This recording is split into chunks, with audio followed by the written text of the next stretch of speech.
In this video we're going to extend the results that we met in M3, which told us how to deal with partial fractions. The results that we saw in M3 are summarised on the slide here.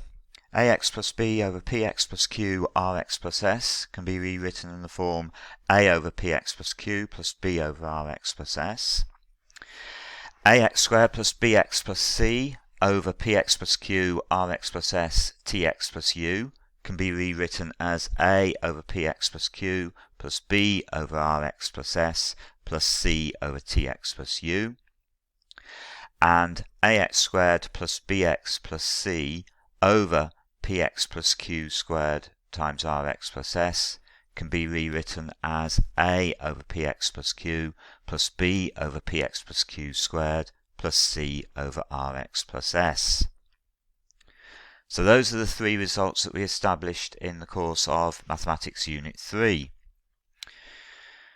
There's one new major case that we've got to introduce at this stage, and to motivate that, let's have a think about the task of rewriting 3x minus 2 over 2x squared plus 3, add 5 over 4x minus 1 as a single fraction. Well, we're going to need to have a common denominator, which is 2x squared plus 3 times by 4x minus 1. Now, to turn the 2x squared plus 3 into the common denominator, we've had to multiply the bottom of the first fraction by 4x minus 1.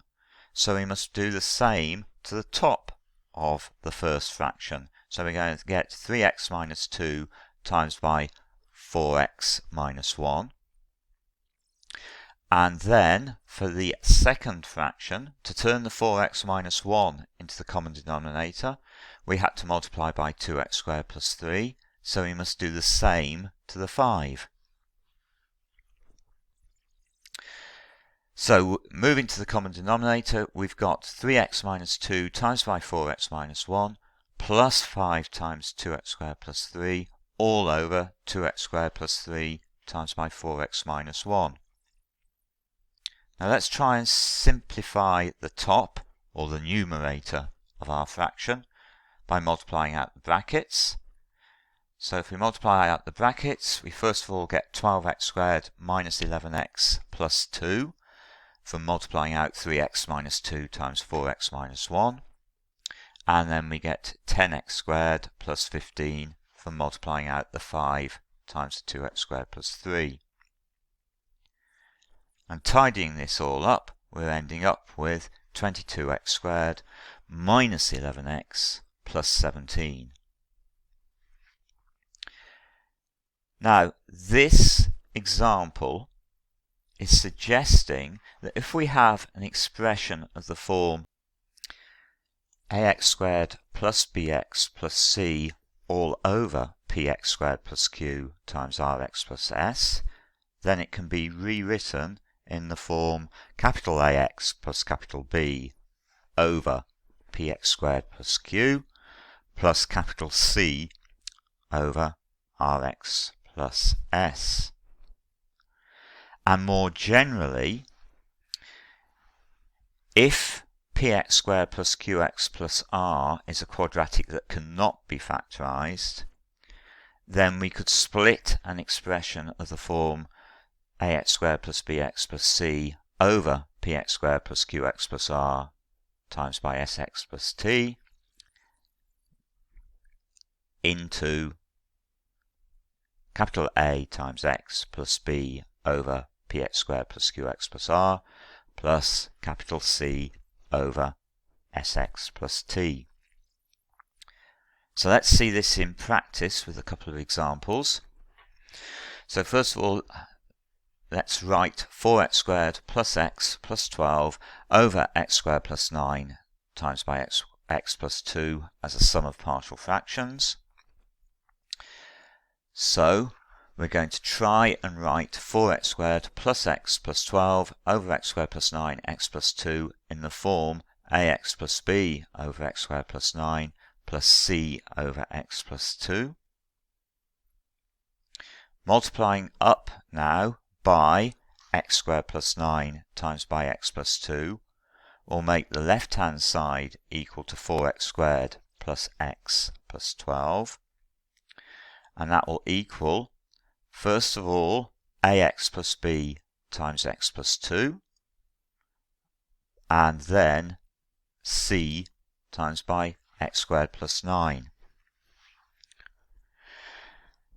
And this equation is going to be the one which will enable us to find the values of a, b and c relatively easily. Now, looking at equation 1, if we substitute x equals minus 2 into equation 1, then the term ax plus b times by x plus 2 just becomes ax plus b times minus 2 plus 2, which of course is 0. So that term just vanishes altogether, which means that we'll be able to work out the value of c very quickly and easily. So, substituting x equals minus 2, we get 4 times minus 2 squared, so that's 16, plus minus 2 plus 12. So the left hand side gives me 16 plus minus 2 plus 12. A times minus 2 plus b times by minus 2 plus 2 just gives me 0. C times minus 2 squared, add 9, is c times 13. So we've got 13c equals 26, so c must be equal to 2. Still got a and b to find. Well, we can remove the value of a altogether if we just think about x equals 0. So we're going to substitute x equals 0 now, which should enable me to find out the value of b. So, substituting x equals 0 into equation 1, the left-hand side is just 12. The right-hand side is going to be b times 2, in other words 2b, plus c times 9. So I've got 12 equals 2b plus 9c. But I already know that c is 2, so that means I've got 12 equals 2b plus 18. In other words, b must equal minus 3. We've still got a to find, and there's two ways we can find a. One would be to simply substitute a different value of x into equation 1. Even easier, though, is to have a look at how many x squareds I've got in equation 1. And if I have a look at equation 1 and look at the number of x squareds, on the left-hand side, I have got 4 x squareds. On the right-hand side, the only place the x squareds are going to come from are the ax times x, which gives me ax squared, together with the c times x squared. So the total number of x squareds that I've got on the right hand side is a plus c. So I know that a plus c is going to have to equal 4. I know that c is 2, so I've got 4 equals a plus 2. In other words, I now know that a must equal 2. So that now tells me that 4x squared plus x plus 12 over x squared plus 9 times x plus 2 is the same as 2x minus 3 over x squared plus 9 plus 2 over x plus 2. Let's have a look at a second example. We want to write 8x squared plus 7x plus 59 over x squared plus 4x plus 9 times by x minus 2 as a sum of partial fractions. Notice that x squared plus 4x plus 9 cannot be factorised.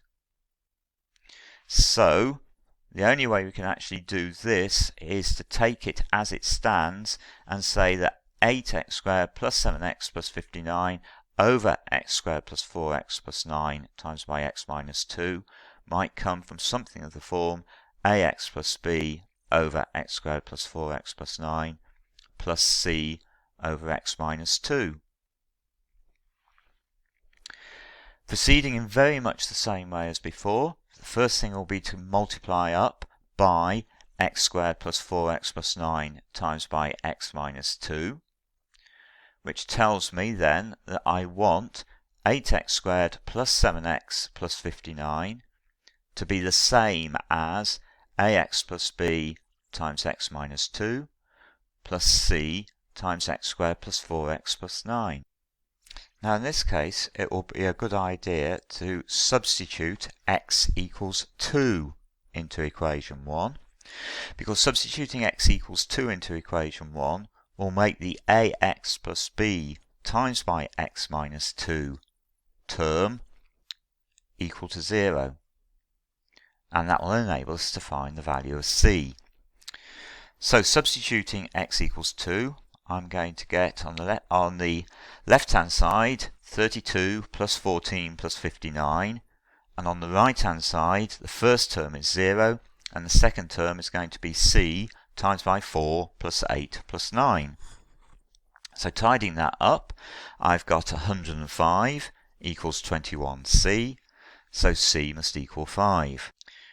We've still got a and b to find.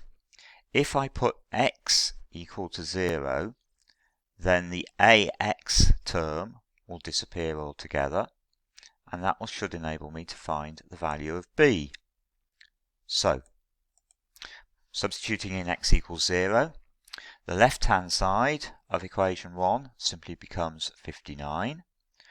The right hand side is going to be 0 plus b times by 0 minus 2, so that's minus 2b, plus c times 9. So I've got 59 must equal minus 2b plus 9c. I know that c is 5, so I've got 59 equals minus 2b plus 45, so b must equal minus 7.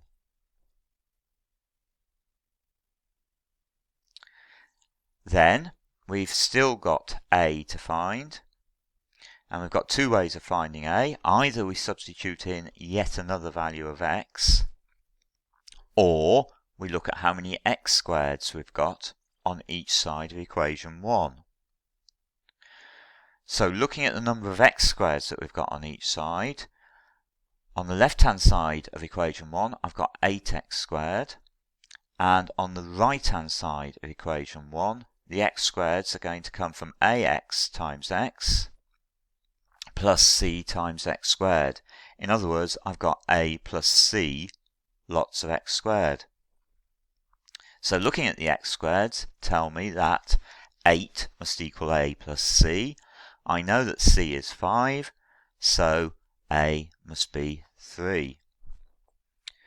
So I've now got my partial fraction split, 8x squared plus 7x plus 59 over x squared plus 4x plus 9 times x minus 2 is equal to 3x minus 7 over x squared plus 4x plus 9 plus 5 over x minus 2.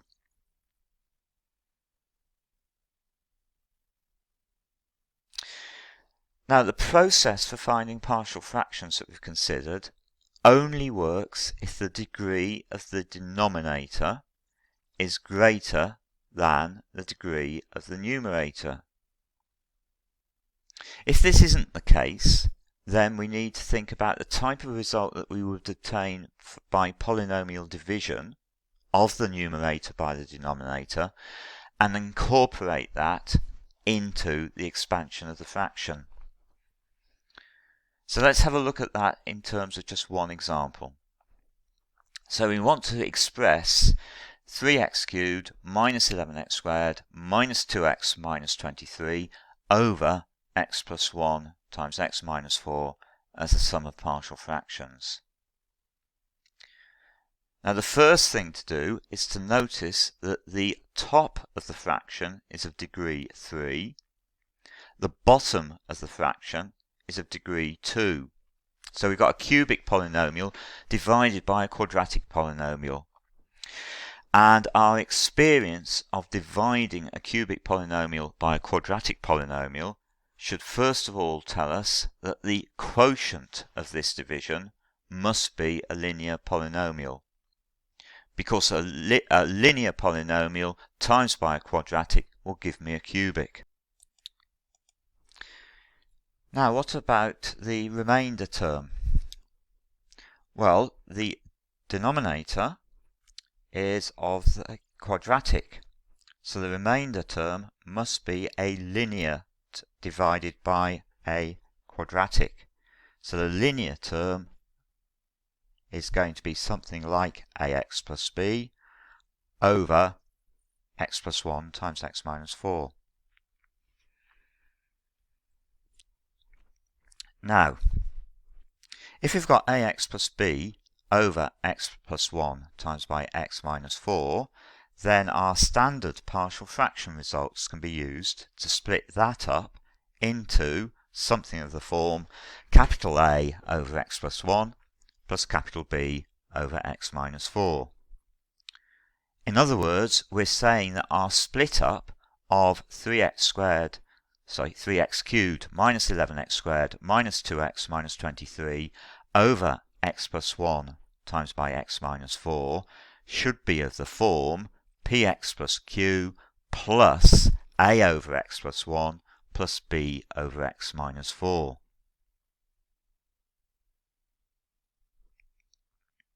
Now, having got to that point of being able to predict what the form of the split up of the partial fractions should be, we can then go through and do our partial fraction calculation. So multiplying up by x plus 1 times by x minus 4 gives me 3x cubed minus 11x squared minus 2x minus 23 has got to be equal to px times by x plus 1 x minus 4 plus q times by x plus 1 times x minus 4 plus a times by x minus 4 plus b times x plus 1. So we'll now start substituting some sensible values in. Clearly, looking at what we've got there, it makes sense to start off by substituting x equals minus 1 and 4 in. We'll start with x equals 4 simply because positive numbers are easier to deal with than negative numbers. So putting x equals 4, the left hand side becomes 192, take away 176, take away 8, take away 23. The right hand side, well, the p term is 0, the q term is 0, the a term is 0, and all we've got is b times 4 plus 1, which gives me 5b. So in other words, I've got minus 15 equals 5b, so b must be minus 3. Now let's put x equals minus 1 in, and putting x equals minus 1 in, left hand side is going to be minus 3, take away 11, add 2, take away 23. And the right hand side, well, we've got no p's, we've got no q's, we've got a times minus 5 plus no b. So in other words, we've got minus 35 equals minus 5a, so a must equal 7. Still got p and q to find out. We can get rid of the p term altogether by substituting in x equals 0. So if we put x equals 0 in, we're going to get on the left hand side minus 23. On the right hand side, we're going to have no p. Then we're going to have minus 4q plus minus 4a plus b. So we've got minus 23 equals minus 4q minus 4a plus b. But I know what the values of a and b are. So I've got minus 23 equals minus 4q, take away 28, take away 3, which gives me minus 4q equals minus 8, equals 8, sorry. So q equals minus 2. Still got p to find. We can find p either by substituting in a further value of x, or more simply and more quickly, just having a look at the x cubed terms on each side of our major equation. So on the left hand side we have got 3x cubed. On the right hand side the x cubed simply comes from p times the x plus 1, x minus 4 expression, and that's just going to give me p times x cubed. So I must have 3 equals the value of p.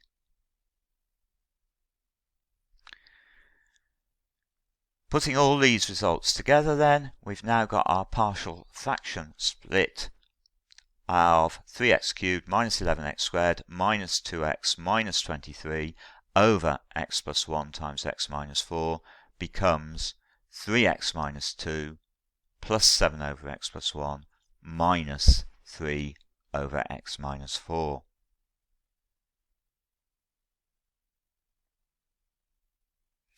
And that concludes our short look and extension of the work on partial fractions.